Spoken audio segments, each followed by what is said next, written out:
this video, I'm gonna reveal to you 6 potential signs that your sales reps aren't following your sales process, but rather they're just winging it. If your sales numbers are inconsistent, this might just be the reason. And I'm gonna tell you why you need to address it immediately. And the reason you need to address it immediately is this. Statistics show by having a structured, followed sales process that you can lift your revenues and sales by up to 15% with this one move. We're focusing on this one thing can give you a 15% lift. How would that have made a difference in your pipeline and sales in this year and in next year? Wouldn't it feel good knowing that you've got a 15% delta versus what you would have done? See, most sales managers assume that their reps are following the process. They show them once, they put it in a CRM, they send out these pretty little reports from Salesforce or HubSpot or some CRM system, and they assume they're doing it. But the reality is many reps are just winging it, and it's actually killing your sales. So I want to just kill this thing right now. We cannot assume that once we train somebody that they'll always do the thing or that they'll be good at the thing. But by the end of this video, what I'm going to tell you is you're going to be able to identify these 6 signs and take corrective action to help you lift your sales numbers. Now, I'm going to start with this question. Have you ever wondered why your team's results vary so much from month to month? Because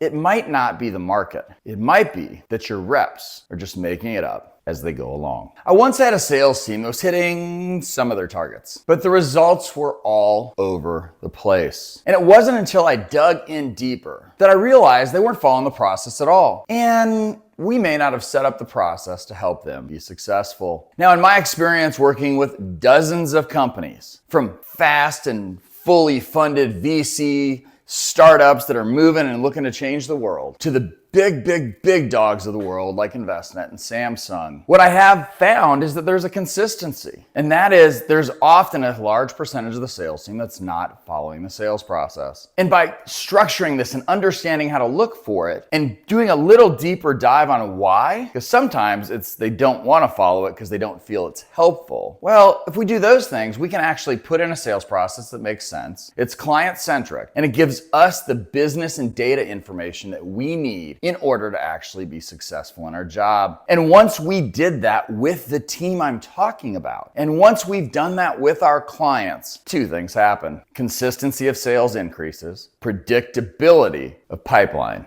and forecast increases. So let's understand, why does this matter? Because a consistent sales process is the backbone of predictable success. Without it, you're really relying on luck rather than strategy. We want to put in a scalable component and process that is going to give you the ability to drive consistent results. Scalability. Have you ever wondered why one rep's successful and other reps tend to struggle? Well, it might be because we don't have the infrastructure in place to help them. And unfortunately, winging it can lead to misled opportunities. We know that 50% of sales reps don't have the basic skill sets to be successful in sales. Yet somehow the world still thinks sales is an art and that it's something that you just innately do. Well, here at RevHeat, we know that sales is actually 75% the process you put in, but the 25% is how you execute on the process. What's fantastic for you is that by putting a solid process in, you can change the trajectory of your company. So if you think your team's following the process just because you've trained them, you might be in for a surprise. Because training alone will not ensure adherence to the process. But you have to monitor them, hold them accountable after the initial training. So I want you to think about this. So a team doing 1 million in new sales could do an additional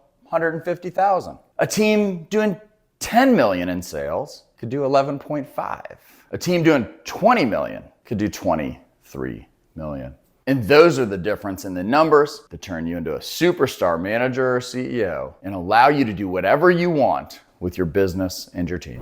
Let's jump into the 6 signs that your team may not be following the sales process and might just be winging it. Sign number 1, inconsistent sales results. The first sign that you have to be aware of is the inconsistent sales results. If your team's performance is widely varying from one period to the next, it's a clear indication that they're not sticking to the process. And think about this. That can be everything from your outbound process to how you go through discovery, how you qualify, how you propose, how you follow up, and what are the things that need to happen. Oftentimes, we're so focused on our own individual ideas, like we're trying to get to close by the 30th of the month, that we forget to understand that the sales process, at the very heart of it, has to be focused on helping the client understand the value that we present and how we can help them solve strategic problems. In the RevHeat Opportunity to Close Roadmap, we talk about that in the business needs and motivation scoring system. Most sales stop at what we would call a 1, right? It's tactical needs. Oh, I need better reporting today. But a 2 score in that is how do we tie it to a 12-month priority? So we want to make sure that we're able to do things that are client-centric to help improve the consistency of the sales results. Sign number 2, lack of documentation. Don't turn the video off right now because this is the one where everybody goes, okay, Ken, you got me. But the second sign is lack of documentation. If your reps can't show you their plans, notes, or how they're tracking deals, they're probably improvising. Documenting the sales process is a way of staying organized and accountable. Are they using the CRM? Are they doing the things internally that they need to? Because it's not just about their documentation, it's about your documentation. Do they have a clear roadmap on where they're going? When we talk about the sales process, that's the path, the thing on how you get from either Atlanta to New York or Florida to New York. Those are the cities you're going to go through along the way. But a lack of documentation often leads to missteps, forgotten follow-ups, and lost deals. Sign number 3, skipping steps in a sales process. Do you have that 1 or 2 steps within your sales process the clients either spend way too long in or way too little time in? Because the third sign is skipping steps in the sales process. If your reps are jumping straight to closing without qualifying leads and they're not building rapport, and they're not figuring out how they can provide value or doing consultative selling, they're definitely not following your process. Because each step in the sales process is essential for building trust, qualifying leads, and closing deals. Are you getting things where you're going to proposal in the second meeting? Are you selling enterprise deals? And then inside of the first 8 to 10 days in the deal, you're presenting a proposal, and then you're hoping they're going to remember how great you are 75 days later when they're able to actually make a decision? We need to understand that has negative outcomes, because if we're skipping through the amount of things that help us build a relationship, do consultative selling, and dig for deeper problems, we end up skipping steps. Do some steps in your sales process not make sense to your sellers? Well, a lot of times that's an indication that they're skipping steps because they don't understand. Sign number 4, difficulty explaining their approach. Oh my goodness.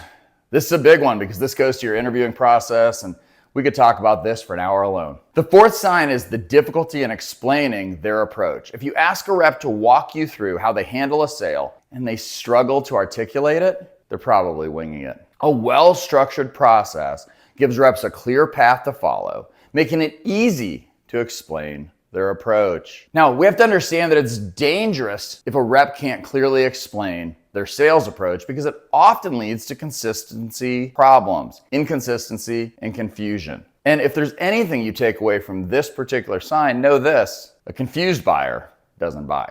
Sign number 5, my favorite of them all, the overreliance on discounts. Is your company one of those companies where you're going to customers in the end of the month or clients in the end of the month and you're saying, hey, what if we knock a couple $1,000 off this? Do you run at them at the end of the quarter? Hey, if we reduce the price? Because the 5th sign is an over-reliance on discounts to close business. Because if your reps are constantly offering discounts to close deals, it's a sign they're not following a value-based selling process. Because there's an absence between the price they're asking for and the value that your customer or client believes they're going to get. This goes as a problem when it's a go-to strategy because it indicates a lack of confidence in the process, the product. Oh, but it's a lack of confidence by your reps in the process or the product. And the client feels that. And you've probably trained your prospects who've been through it 2 or 3 times with you. Just wait till the end of the month. We'll get a better price. But the importance of selling on value cannot be overstated, because value is what actually holds margins, and value is what actually gets clients to onboard who want to solve problems with you and give you an opportunity to be a trusted advisor. Price, on the other hand, you're just another commodity in the sea of commodities. Sign number 6. And what's interesting is you probably don't think about sign number 6 as a part of the sales process, or about area that you can look at to determine whether or not your sales process is successful. And so here it is. Sign number 6, customer complaints or confusion. Because those things are actually an indication of the engagement, the value, and the process that your sellers took them through on the front end. Because if they are frequently confused about the process or are voicing complaints in onboarding, slightly after that, it's a sign that your reps are not following a structured process. Because a well-defined process is going to make sure that we have a clear and smooth customer journey. There are just thousands of examples of how customer confusion or dissatisfaction often stems from a lack of process adherence. Did we not make sure to fully uncover their needs? Did we not make sure to understand the people that were involved in the deal on their side? Did we not make sure to understand what their actual timelines are? Are these things that are in our process that weren't adhered to? Did we sell something that was outside of the normal sales process that's bespoke and we failed to bring other people into it? Understand, customer complaints or confusion, it's not because they're a bad customer. Customer complaints or confusion are because your sales process is broken. So to recap, the 6 signs that your sales reps aren't following your process are inconsistent results, lack of documentation, skipping steps, difficulty explaining their approach, over-reliance on discounts, and customer complaints or confusion. And you can see how if you will look at these in a larger kind of picture that you can start to understand how massive of an impact that can make on client satisfaction and sales rep success. So catching these signs early can save you from bigger problems down the road. Now, there are additional strategies for ensuring process adherence, setting up interest for other potential sales with your clients. So it's one of those things that we have to understand. Process adherence is just the start. And here at Revy, we have a ton of different ways that you can look at that. You can build gates into your sales process. There are a lot of cool things that you can do to make sure that the people in your organization understand and adhere to your sales process. So if you found this video helpful, don't forget, please hit subscribe. And if you're serious about making sure your team follows the process every time, check out our next video in the series because we have a ton of information, whether it's about process, hiring, how to do things, sales tips, tricks. You'll love it. I promise you that. I appreciate you watching, and I'll see you in the next one.